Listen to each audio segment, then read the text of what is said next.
Assalamualaikum sahabatku semua yang di luar sana. Good evening all everybody. Saya melihat teman-teman dengan loving, dengan cinta. Jelang tengah malam, misteri, horor, dan menakutkan. Saya kedatangan tamu yang tidak asing lagi guys, yaitu sahabat saya Pak Bolrat Singh. Ya. Beliau, halo pemirsa. Ini Pak Bolrat Singh. Beliau akan menceritakan tentang misteri-misteri atau kisah-kisah yang tragis. Oke, selamat malam Pak Bolrat Singh.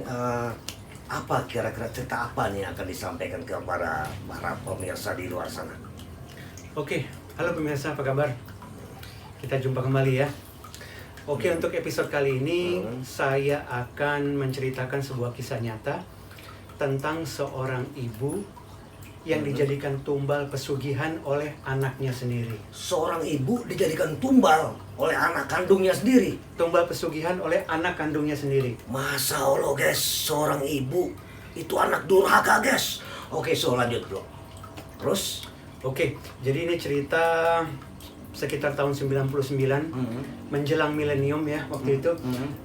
Saya bekerja di sebuah perusahaan besar, PH ya. Kita waktu itu lagi syuting sinetron ya.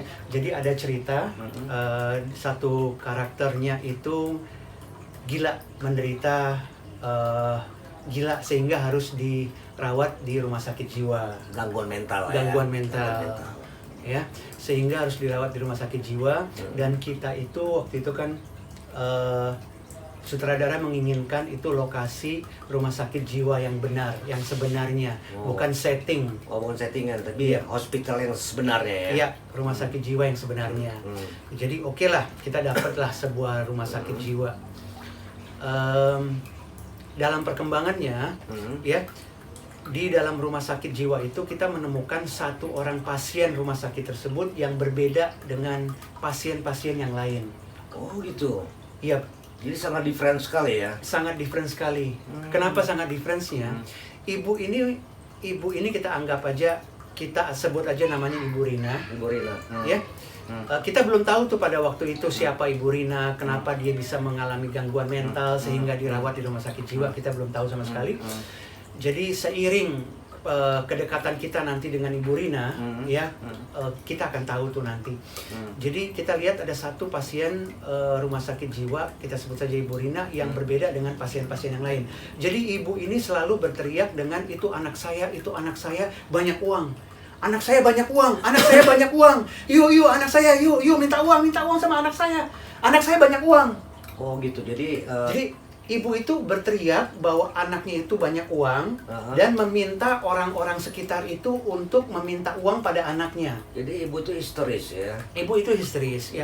Banyak sih yang histeris di rumah sakit jiwa itu yang teriak-teriak itu banyak. Tapi dia super histeris ya. Ya, tapi ya itu tadi kalimat dia itu selalu itu terus, selalu diulang-ulang terus.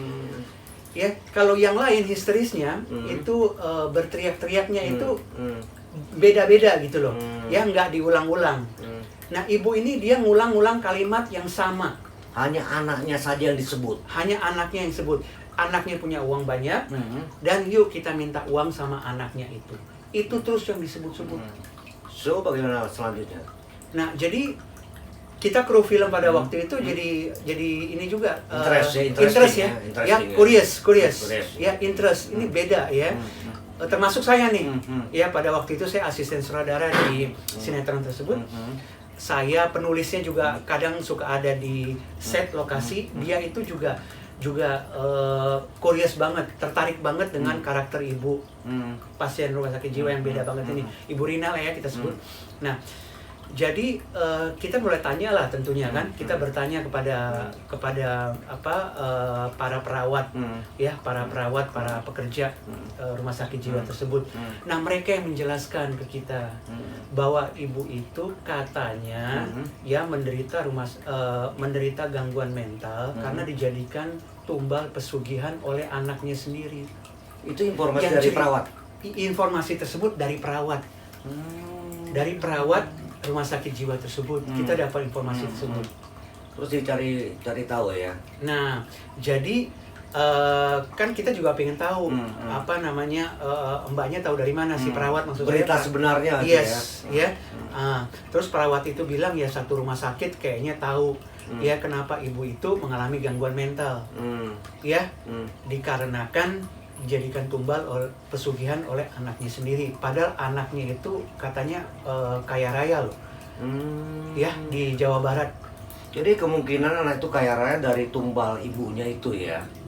Ya, kalau kita melihat ceritanya seperti itu, ya seharusnya seperti itu. Tapi tidak dikonfirmasi oleh para dokter di sana untuk detailnya, apa gimana itu? Enggak. Ya, jadi kita kan tanya nih, ya ke sutradaranya, sutradara sinetron tersebut, itu juga sama seperti kita ya.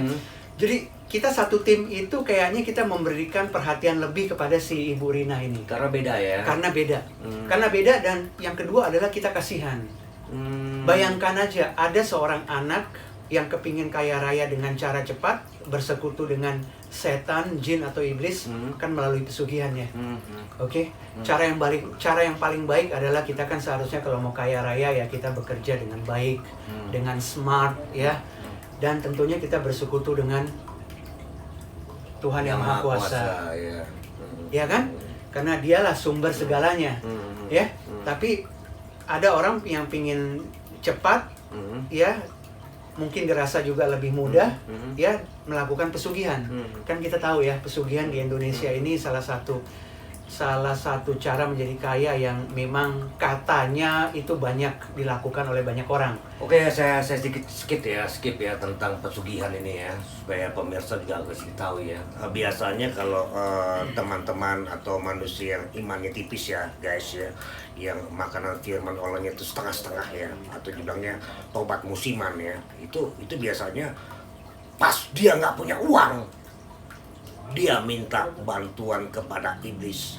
Dan saya beritahu, iblis bisa memberi rezeki, tapi ada imbasnya, ada tumbalnya. Oke, so lanjut. Betul. Nah, jadi kita juga kenal bahwa pesugihan itu memang ada tumbalnya. Ya. Dan tumbalnya itu sih kalau saya baca dari literasi, ya, kita lihat juga film-film ya tentang pesugihan, kan banyak ya. Itu tumbalnya itu biasanya adalah orang-orang yang berada di sekitar dia, si pelaku pesugihan ini. Ya, biasanya ya keluarga dekatnya, ya, anaknya bisa juga, ya termasuk ya ibunya sendiri. Nah, ini kasus yang terjadi seperti itu. Terus jadi cuma kita satu tim ya, kita juga nggak verifikasi terlalu jauh lah ya, harus ke Jawa Barat sana, bertemu dengan anaknya untuk meminta, bertanya kepada anaknya apakah Anda melakukan pesugihan, ibu Anda dijadikan tumbal, kan enggak gitu loh. Sorry saya potong. Ini pemberitahuan tentang anaknya bersugihan atau menyembah iblis, menumbalkan ibunya ini, beritanya bisa akurat dan A1 enggak? Apa benar enggak? Apa hanya soalnya seorang gangguan mental itu kan banyak halunya. Betul. Kira-kira bisa dipertanggungjawabkan betul enggak kejadian ini? Ya, kita waktu itu termasuk saya mendapatkan informasi itu sih dari orang-orang pekerja karyawan rumah sakit jiwa tersebut. Satu rumah sakit udah pada tahu sih. Oh, sudah tahu ya. Iya, bahwa Ibu Rina tersebut itu menderita gangguan jiwa ya, dikarenakan tumbal itu gitu loh. Ya, dari mana mereka tahu? Ya saya juga nggak mencari informasi lebih lanjut ya, karena kan kita waktu itu kebutuhan kita juga lain. Saya kepingin nonton membuat sinetron di situ ya kan, kita ketemu dengan sosok seorang ibu yang menderita gangguan mental, cuma berbeda gitu loh. Nah, intinya sih bukan itu, bukan benar atau bohongnya si ibu ini atau cerita dari pihak dari hospital ya, dari pihak hospital, bukan itu gitu loh. Tapi ya bisa aja ini terjadi kan ya. Bisa ya, bisa tidak ya. Ya, bisa aja ini terjadi. Bisa aja ini. Kemungkinan pesugihan itu kan harus ada tumbalnya, memakan tumbal. Dan salah satu tumbalnya yang biasanya adalah ya keluarga dekat. Ya, dan ibu ini kan adalah merupakan keluarga yang sangat dekat sekali kan. Ya, bila mana ada seseorang yang ingin melakukan pesugihan dan sudah yakin banget keluarga dekatnya, ibunya mungkin atau anaknya mungkin mau dijadikan tumbal, ya bisa aja kan dia lakukan gitu. Karena keadaan ekonomi itu ya. Betul, dan betul. miskin ilmu agama juga ya. Yes. Dan kita kan pernah mendengar juga, terkadang manusia ini itu lebih bejat. Artinya, terkadang manusia itu lebih setan daripada setan itu sendiri. Jadi manusia itu karakternya atau sifatnya lebih kejam dari setan itu sendiri ya. Nah, waduh. ya kalau memang cerita ini benar, ya bahwa memang Ibu Rina itu dijadikan tumbal pesugihan oleh anaknya sendiri, ya anaknya itu kan lebih setan daripada setan itu sendiri. Iya, betul. Terus kalau pendapat Pak Boraksing tentang kejadian itu bagaimana kira-kira? Nah, di hati tim kru ya, ada sutradara, ada Anda sebagai asisten sutradara, ada sang penulis ya, itu kira-kira bagaimana tanggapannya? betul. Nah, ini ada tim saya penulis skenarionya ya. Dia itu sebetulnya kepingin mewawancarai si Ibu Rina ini, ya. Cuma ya nggak bisa, nggak pernah berhasil karena si Ibu Rina itu jawabannya itu nggak nyambung gitu.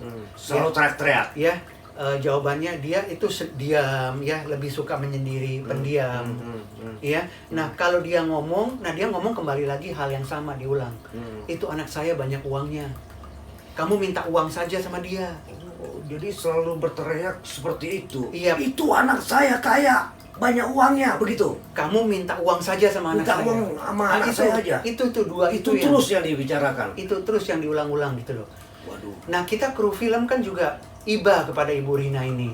Jadi terkadang kan kita syuting di bagian lain ya, yang diberikan oleh pihak rumah sakit.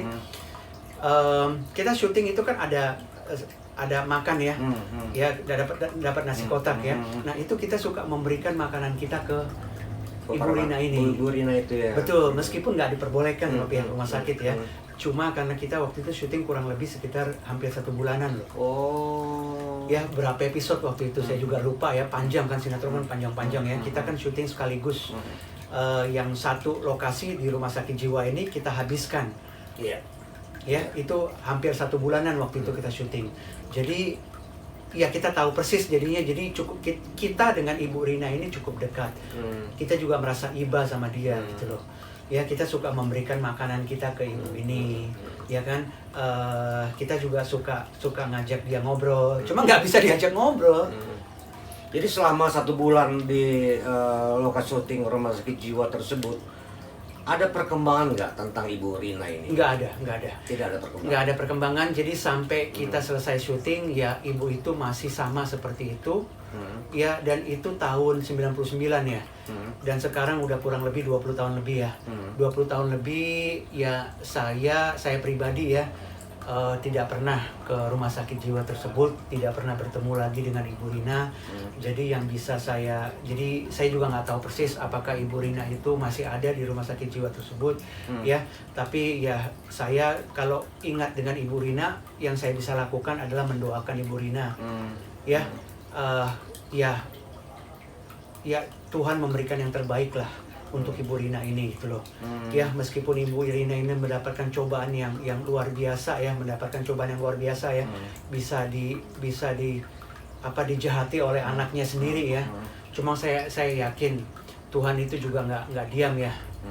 Ya, ada peribahasa Jawa bilang katanya Gusti Allah katanya nggak tidur ya. Ya, jadi saya yakin pasti Ibu Rina juga dijaga oleh Tuhan ya. Jadi apapun yang terjadi, saya mendoakan Ibu Rina itu akan diberikan yang terbaik lah. Tuhan memberikan yang terbaik untuk Ibu Rina. Nah, kurang lebih seperti itu sih ceritanya, bro. Dan gue kepingin juga Bro Paulo itu mendoakan lah. Ya kan, doakan Ibu Rina, ya kan. Apapun yang terjadi, ya Ibu Rina itu masih di sana atau tidak, ya. Tapi Tuhan memberikan yang terbaik untuk Ibu Rina lah. Terus, saya skip ya. Di antara 3 kru film, ada sutradara, ada asisten sutradara, ada penulis, itu hati nurani teman-teman bagaimana? Apa ada iba? Apakah ada bicara-bicara dengan tim 3 orang itu? Iya, kan seperti yang saya tadi cerita, bahwa kita kan punya perasaan iba. Ya, kita punya ketertarikan. Oke, jadi kita suka mengajak dia ngobrol, meskipun nggak pernah bisa diajak ngobrol. Kita suka memberikan makanan yang kita dapat dari syuting, ya. Kita suka berikan ke dia, meskipun awalnya nggak diperbolehkan ya, namun akhirnya diperbolehkan sih.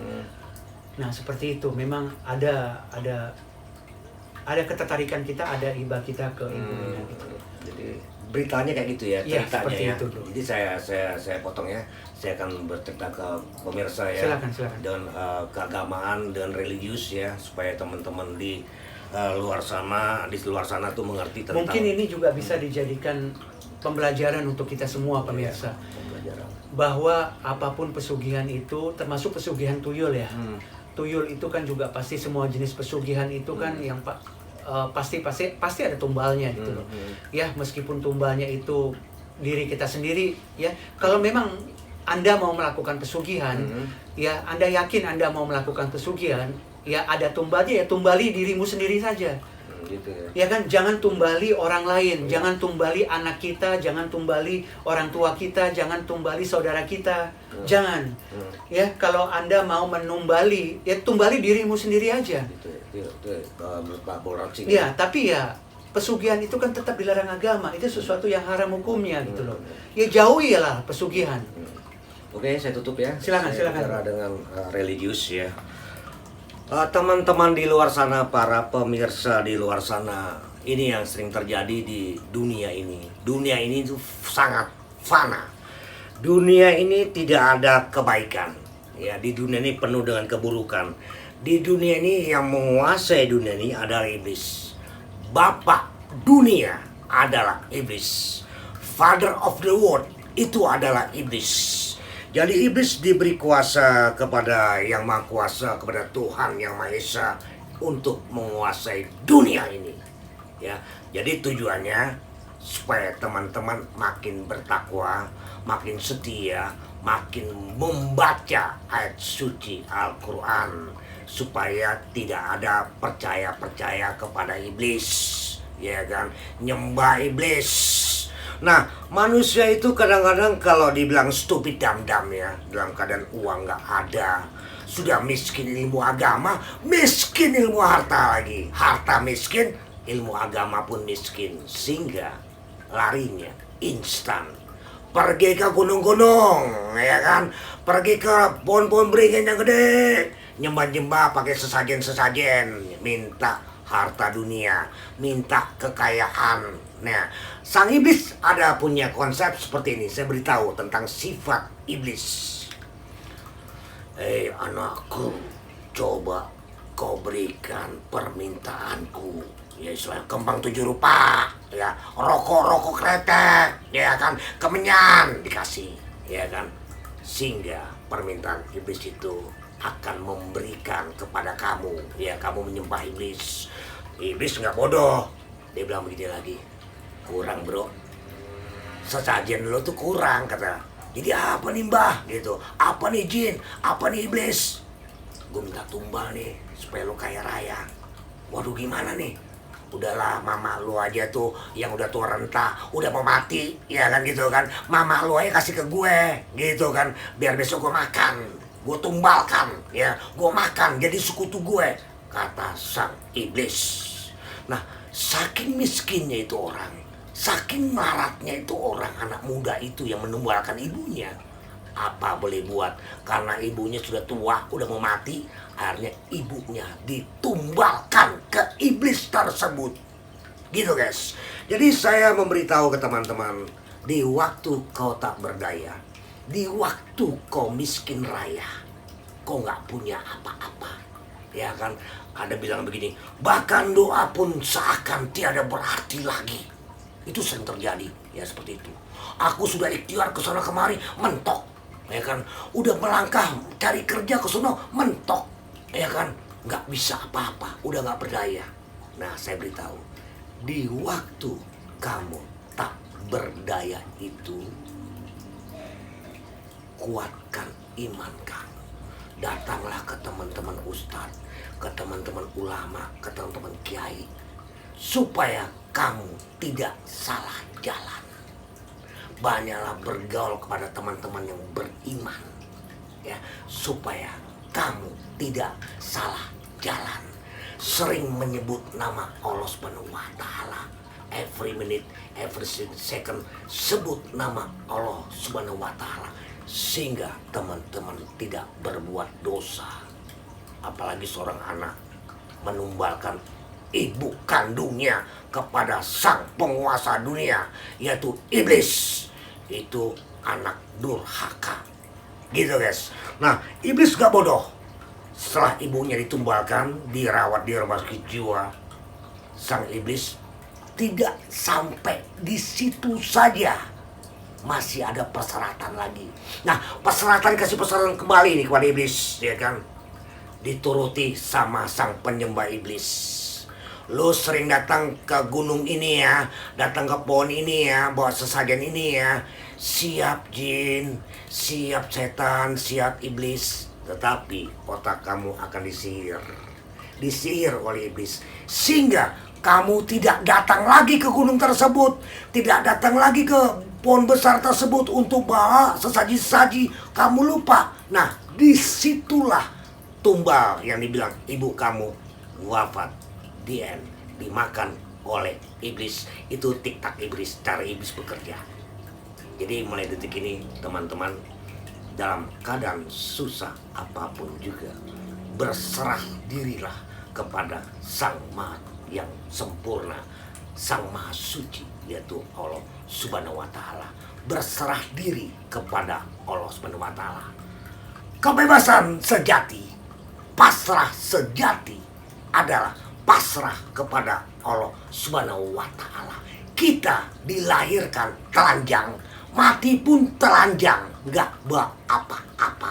Apa yang Allah beri kepada kamu akan diambil kembali. Artinya dasar manusia gembel, tidak ada apa-apa. Jadi dalam keadaan kamu susah, berserah diri dan bersandar kepada Allah Subhanahu wa Ta'ala. Permintaan kamu, permohonan kamu pasti dituruti oleh Allah Subhanahu wa Ta'ala, dan tidak ada tumbal, tidak ada pamrih. Oleh itu kini teman-teman selalu mengingat Allah Subhanahu wa Ta'ala every minute, every second. Karena Allah adalah Maha Pemurah, Maha Pengasih, Maha Penyayang. Arat 28 mengatakan, ingatlah kepada Allah Subhanahu wa Ta'ala supaya hidupmu tentram dan damai. Wassalamualaikum. Bye. See you.